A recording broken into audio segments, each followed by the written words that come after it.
Hello again, welcome back. Thank you for joining me after the last video, which was so exciting and getting the thing running for the first time. After some careful consideration, I decided, I'll go ahead and start taking it apart, getting it out to make it run some more. It just didn't seem to make a whole lot of sense. It seemed like a lot of work. And as I mentioned, I probably wouldn't have any peace anyway if I didn't take off the top end and give it at least a good inspection anyway. So yeah, as you can see, I've taken off a lot of parts already: gas tank, handlebars, tachometer, the rear fender. It's all gone.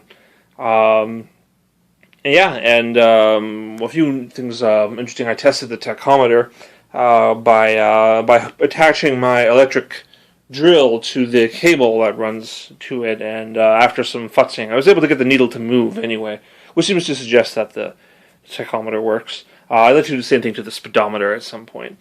What else? But yeah, so after taking things apart, draining a bunch of oil, the whole jazz, I decided to start taking off the top end and disassembling that. And of course, here's the rocker boxes. The rocker boxes are held on by a whole lot of different nuts and bolts that go on there. And a very interesting mishmash of different nuts and bolts that go on it. So this one is the intake here, as you can see on the bottom here. There's two bolts and a nut that hold it onto the head. And on this one here, I think it was the exhaust actually. On this one here, yeah, this is the intake. This was held on by three nuts. So, I'm not sure what was going on there. I'm sorry about that. My video my camera decided to just suddenly cut out. I'm not sure what's going on there. Anyway, the gaskets, as you can see, they're in a little bit of a rough shape. The other one's even worse. It's got, it was cracked there. And I guess it was leaking, but I didn't really notice. A lot of strange stuff going on here. So here are here's some of the bolts that hold on, that held the rocker boxes to the frame. As you can see, one of these things is not like the other.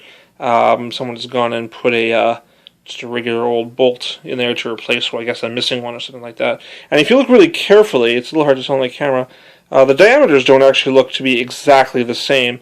This is slightly larger diameter than the other bolts, so that's something I want to, just replace it just to get consistency and peace of mind. There was another mishmash of some things had washers and some things didn't have washers, and where you would expect them, and it was very strange. But anyway, those came off, and you can see that it's probably hard to see. There's fresh oil in there. That's a good sign. But yeah, after taking that off, I moved on to to removing the head. And one thing I noticed is that the four outer bolts were nice and tight, what you would expect for bolts holding the cylinder head on.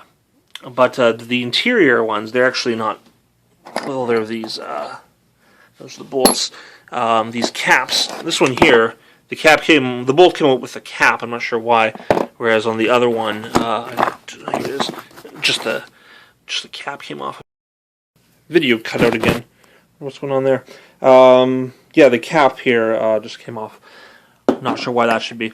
But yeah, then I noticed after I had the bolts out, the head itself came off very, very easily. It was just a little pop, and out she came. Which again makes me a little bit suspicious. Not sure why that would. You would expect it to have at least taken a few whacks with my rubber mallet to get that out. But then I noticed. Let's see if I can get out of the light here. I noticed, you can't really see it in the video. There's quite a bit of oil along where the gasket meets the head and the cylinders. And you can also, maybe you can't see this. For one thing, it's clean oil here, so that indicates it's the new engine oil that I'm using instead of the old stuff that's been rolled right through the machine. And you can also sort of see that it's much drier along the edges here, whereas there's quite a bit more oil as you move towards the middle. And that's somewhat consistent with the interior bolts being much looser than the outer bolts, which seems to suggest that that it wasn't forming a proper seal there, actually. So it was a good thing I took that off to investigate that, to notice it. You can see here, it's actually got a nice copper gasket there. I may be able to reuse that, actually, or I might want to replace it again, just peace of mind and all that. It's also really a lot of dirty carbonization and stuff along that part. So I'm not sure what's up with that. Let's see. You can sort of see if I can turn my. Nope, that's not what I wanted to do. See if I can turn my. I had to turn the camera off to put the light on, but you can sort of see into my bores now here, and you can see actually they look pretty good. There's no noticeable scoring or anything like that. There's a normal amount of carbonization on the pistons. So yeah, that's very encouraging to see that. Here I'll bring the pistons up. There we go. Yeah, some carbonization on it, but they seem to be they're seated in there okay.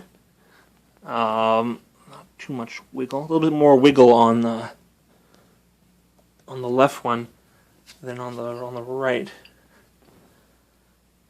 Oh, there's some there too.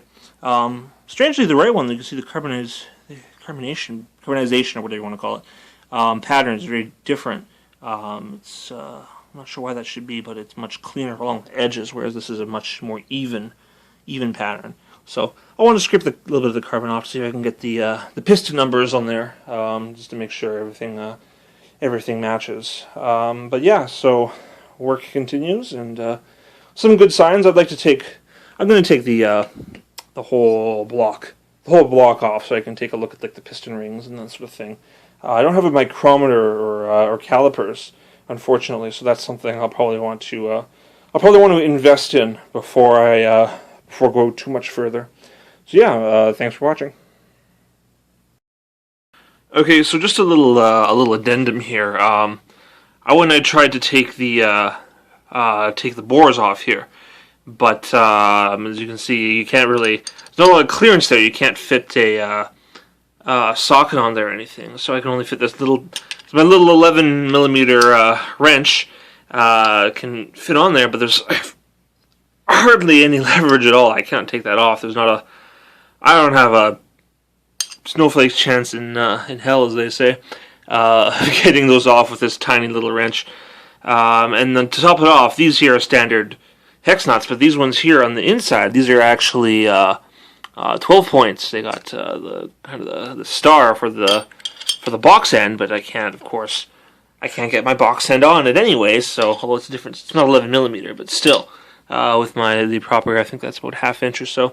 I can't get that on either. So I really have no idea how to get these bores off without getting like maybe a cheater bar or something like that for the wrench, or see if I can get it a proper sized wrench that's much longer than this rinky-dink little thing.